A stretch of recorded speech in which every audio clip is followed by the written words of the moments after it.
നമസ്കാരം. മലയാളി വാർത്തയിലേക്ക് സ്വാഗതം. ഇന്ത്യയോട് തീർത്താൽ തീരാത്ത പക. ഇന്ത്യ എന്ന് കേട്ടാൽ പുച്ഛം, അവജ്ഞ, ഹാലിളകൽ. ഒരു മനുഷ്യന് എങ്ങനെ മറ്റൊരു രാജ്യത്തെ ഇത്രത്തോളം വെറുക്കാനും പക കൊണ്ട് നടക്കാനും കഴിയും? അതിനു മാത്രം ഇന്ത്യ എന്ത് ചെയ്തു? പാകിസ്ഥാനിൽ പാക് ഭരണകൂടത്തിലുള്ളവരെക്കാൾ പട്ടാള മേധാവി അസിം മുനീറിന് ഇന്ത്യ എന്ന് കേട്ടാൽ യുദ്ധം വേണം, ഇന്ത്യയെ തച്ചു തകർക്കണം, കശ്മീർ പിടിച്ചെടുക്കണം എന്ന ഒരൊറ്റ ചിന്ത മാത്രമാണുള്ളത്. പാകിസ്ഥാനിൽ ഏറ്റവും കൂടുതൽ ശക്തിയുള്ള രണ്ട് കാര്യങ്ങൾ എന്താണ് എന്ന് ചോദിച്ചാൽ അത് മതവും സൈന്യവുമാണ്. മതത്തിനപ്പുറം ഒരു പരുന്തും പറക്കാത്ത രാജ്യമാണത്. ഖുറാനെ നിന്ദിച്ചു എന്ന് വെറുതെ ഒരു പ്രചാരണം വന്നാൽ മതി, ഏതൊരു മനുഷ്യന്റെയും ജീവൻ അതിക്രൂരമായി എടുക്കും. സുപ്രീം കോടതി വിധി പോലും ഇസ്ലാമിക ഫത്വകൾക്ക് താഴെയാണ്.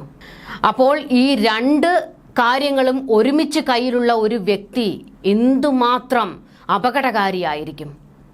അതെ, പാകിസ്ഥാനിലെ ഏറ്റവും അപകടകാരിയായ വ്യക്തി ആരാണ് എന്ന് ചോദിച്ചാൽ പാക് പ്രധാനമന്ത്രി ഷഹബാസ് ഷെരീഫ് അല്ല, സൈനിക മേധാവി അസിം മുനീറാണ്.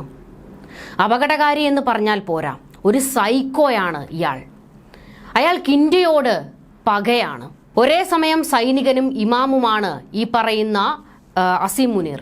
നമ്മൾ ഇറാനിലെ ആയത്തുള്ള അലി ഖമനയെ കുറിച്ച് പറയില്ലേ, ആ ഒരു മോഡലിലേക്ക് എത്താൻ പരിശ്രമിച്ചുകൊണ്ടിരിക്കുന്ന ആളാണ്. സംസാരത്തിൽ എപ്പോഴും ഇന്ത്യയെ തകർക്കണം എന്ന് സദാ പറഞ്ഞുകൊണ്ടിരിക്കുന്ന ഒരു മനുഷ്യൻ, വിദ്വേഷ പ്രസംഗങ്ങൾ നടത്തുന്നയാൾ, പാകിസ്ഥാനിലെ പൗരന്മാരിലേക്ക് ഇന്ത്യ വിഷം കുത്തിവെക്കുന്നയാൾ. പഹൽഗാമിലെ ഭീകരാക്രമണത്തിന്റെ സൂത്രധാരന്മാരിൽ ഒരാൾ അസിം മുനീർ ആണ് എന്നുള്ളതിന്റെ കൃത്യമായ വിവരങ്ങൾ ഇന്ത്യക്ക് കിട്ടിയിട്ടുണ്ട്. ഇന്ത്യക്കെതിരെ രക്തം തിളച്ച് പ്രസംഗിക്കുന്ന ഈ പട്ടാള മേധാവി, അയാൾ ജീവനോടെ ഇരിക്കുന്നിടത്തോളം കാലം അത് ഇന്ത്യക്ക് ഒരു ഭീഷണി തന്നെയാണ്. എന്നാൽ ഇന്ത്യൻ സൈന്യം കയറി അടിച്ച് മറുപടി കൊടുത്തത് പാക് ഭരണകൂടത്തിനല്ല, പാക് പട്ടാളത്തിനാണ്. ഇന്ത്യ ഒന്നാം തരം പൂരം നടത്തിയാണല്ലോ തിരികെ പോന്നത്. അതിൽ ഞെട്ടിവിറച്ചിരിക്കുകയാണ് ഇപ്പോൾ അസിം മുനീർ. കാരണം ഇങ്ങനെ ഒരു അടി ഇന്ത്യയിൽ നിന്ന് അസിം മുനീർ പ്രതീക്ഷിച്ചിരുന്നുവെങ്കിലും തിരിച്ചടിക്കാൻ ഞങ്ങൾ തയ്യാറാണ് എന്ന് വീമ്പിളക്കിക്കൊണ്ടിരുന്ന അസിം മുനീറിന് ചെറുവിരൽ ഇന്ത്യക്ക് നേരെ അനക്കാൻ കഴിഞ്ഞില്ല. അയാളിപ്പോൾ നാണം കെട്ട് തന്റെ കൊട്ടാരത്തിൽ അടച്ചുപൂട്ടിയിരിക്കുകയാണ്. ഇന്ത്യക്കെതിരെ അസിം മുനീർ എല്ലാ കാലത്തും പുറത്തെടുക്കുന്ന ആയുധം അത് തീവ്രവാദമാണ്. കാരണം നെഞ്ചു വിരിച്ചു നിന്ന് ഇന്ത്യക്ക് നേരെ പോരാട്ടം നടത്താൻ ഈ പാക് പട്ടാള പന്നികൾക്ക് കഴിയാറില്ല.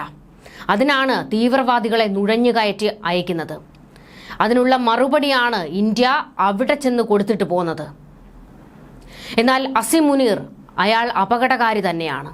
ഇന്ത്യക്ക് നേരെ നേർക്കുനേർ നിന്ന് യുദ്ധം ചെയ്യാനല്ല, ഈ പറയുന്നത് പോലെ ചാവേർ ആക്രമണവും തീവ്രവാദവും പുറത്തെടുക്കുന്ന ആളാണ്. അതുകൊണ്ട് തന്നെ അടുത്തത് അസിം മുനീറിന്റെ തലയാണ് വീഴ്ത്തേണ്ടത് എന്നുള്ളത് ഇന്ത്യക്ക് ബോധ്യപ്പെട്ടിട്ടുണ്ട്. പാക് ഭരണകൂടത്തെ താഴെ ഇറക്കി അധികാരം പിടിക്കാൻ ഒരവസരം നോക്കി നടക്കുകയാണ് അസിം മുനീർ.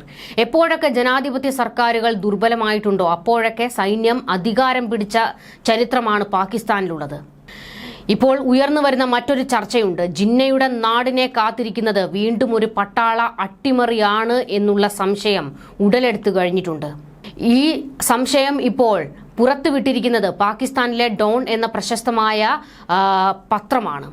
കാരണം ഇസ്ലാമും സൈന്യവും ചേർന്നാൽ പിന്നെ പാകിസ്ഥാനിൽ ഒരു ശക്തിക്കും അവരെ പിടിച്ചാൽ കിട്ടില്ല. മുനീറിന്റെ കുടുംബം ഒരു ഹാഫിൾ കുടുംബം എന്നാണ് അറിയപ്പെടുന്നത്. കാരണം അതിലെ നിരവധി അംഗങ്ങൾ മുഴുവൻ ഖുറാൻ മനഃപ്പാഠമാക്കിയവരാണ്. സൗദി അറേബ്യയിലെ ലഫ്റ്റനന്റ് കേണലായി നിയമിതനായ സമയത്ത് മുനീറും അത് നേടി.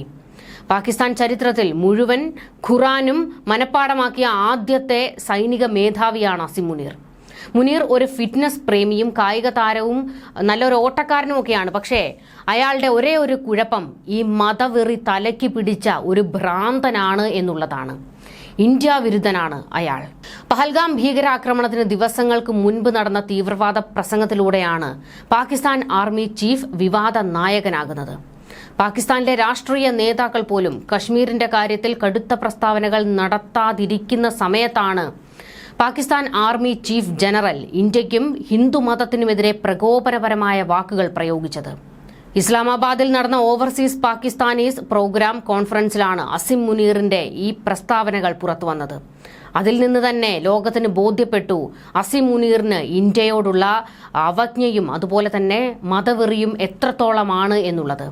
പാകിസ്ഥാനികൾ അവരുടെ ഭാവി തലമുറയ്ക്ക് വിഭജനത്തിന്റെ കഥ പറഞ്ഞു കൊടുക്കണം. അങ്ങനെ അവർ ഒരിക്കലും അവരുടെ രാജ്യത്തിന്റെ കഥ മറക്കാതിരിക്കുകയും അതുമായി ബന്ധപ്പെട്ട ബന്ധം അനുഭവിക്കുകയും ചെയ്യും. പാകിസ്ഥാനും ഇന്ത്യയും രണ്ട് വ്യത്യസ്ത രാജ്യങ്ങളാണ്. അവരുടെ സംസ്കാരം, മതം, ചിന്ത എന്നിവയ്ക്ക് യാതൊരു സാമ്യവുമില്ല. നമ്മുടെ മതം വ്യത്യസ്തമാണ്, നമ്മുടെ ആചാരങ്ങൾ വ്യത്യസ്തമാണ്, നമ്മുടെ സംസ്കാരം വ്യത്യസ്തമാണ്, നമ്മളുടെ ചിന്ത വ്യത്യസ്തമാണ്, നമ്മുടെ അഭിലാഷങ്ങൾ വ്യത്യസ്തമാണ്. ഇതാണ് ദ്വിരാഷ്ട്ര സിദ്ധാന്തത്തിന്റെ അടിത്തറ. അത് സ്ഥാപിക്കപ്പെട്ടു. നമ്മൾ രണ്ട് രാജ്യങ്ങളാണ്, നമ്മൾ ഒരു രാജ്യമല്ല. നമ്മുടെ പൂർവികർ ഈ രാജ്യത്തിനായി ത്യാഗങ്ങൾ ചെയ്തിട്ടുണ്ട്. അതിനെ എങ്ങനെ സംരക്ഷിക്കണമെന്ന് ഞങ്ങൾക്കറിയാം. കശ്മീർ പാകിസ്ഥാന്റെ കഴുത്തിലെ ഞരമ്പാണ്. ഒരു ശക്തിക്കും പാകിസ്ഥാനെ കശ്മീരിൽ നിന്ന് വേർപെടുത്താനാവില്ല. ഒരു സൈനിക മേധാവിയെ പോലെ അല്ല ഈ പ്രസ്താവനകൾ, ഈ പ്രഖ്യാപനം വലിയൊരു ജനറാലിയെ അഭിസംബോധന ചെയ്തുകൊണ്ട് അസിം മുനീർ പറയുമ്പോൾ ഉണ്ടായിരുന്നത്. മറിച്ച് ഒരു മതപ്രഭാഷകനെ പോലെ, ഈ ആയത്തുള്ള അലി ഖമനേയിയെ പോലെയൊക്കെ ആ ഒരു ലെവലിലേക്ക് ഇറങ്ങി വന്നായിരുന്നു മുനീറിന്റെ പ്രസംഗം. പ്രധാനമന്ത്രി ഷഹബാസ് ഷെരീഫ് ഉൾപ്പെടെ പാകിസ്ഥാനിലെ എല്ലാ പ്രധാന നേതാക്കളും ഈ സമ്മേളനത്തിൽ അന്ന് പങ്കെടുത്തിരുന്നു. എന്നാൽ എല്ലാവരും അസിം മുനീറിന്റെ വാക്കുകൾ ശരിവെക്കുകയായിരുന്നു. മുനീറിന്റെ ഈ വാക്കുകളാണ് ആത്മവിശ്വാസം നഷ്ടപ്പെട്ട് ജീവിക്കുകയായിരുന്ന കശ്മീർ ഭീകരർക്ക് പ്രേരണയായത് എന്ന് മാധ്യമങ്ങൾ ചൂണ്ടിക്കാട്ടുന്നു. ഒരു കാലത്ത് പ്രധാനമന്ത്രി നവാസ് ഷെരീഫ് വളർത്തിക്കൊണ്ടുവന്ന ആളായിരുന്നു സൈനിക മേധാവി പർവേഷ് മുഷറഫ്. പിന്നീട് നവാസിനെ തട്ടി മുഷറഫ് അധികാരത്തിൽ വരുന്ന കാഴ്ചയാണ് കണ്ടത്. അതുതന്നെ ആയിരിക്കും അസിം മുനീറിനെ തലയിൽ വെച്ച് കൊണ്ടു നടക്കുന്ന ഷഹബാസ് ഷെരീഫിനും വരാൻ പോകുന്നത്. സൂചി കുത്താൻ ഇടം കൊടുത്താൽ അവിടെ തൂമ്പ കയറ്റുന്നവരാണ് പാകിസ്ഥാനിലെ സൈനിക മേധാവികൾ. അതുകൊണ്ട് തന്നെ അസിം മുനീറിന്റെ വളർച്ചയിൽ മറ്റൊരു അട്ടിമറി ശ്രമവും മണക്കുന്നുണ്ട്.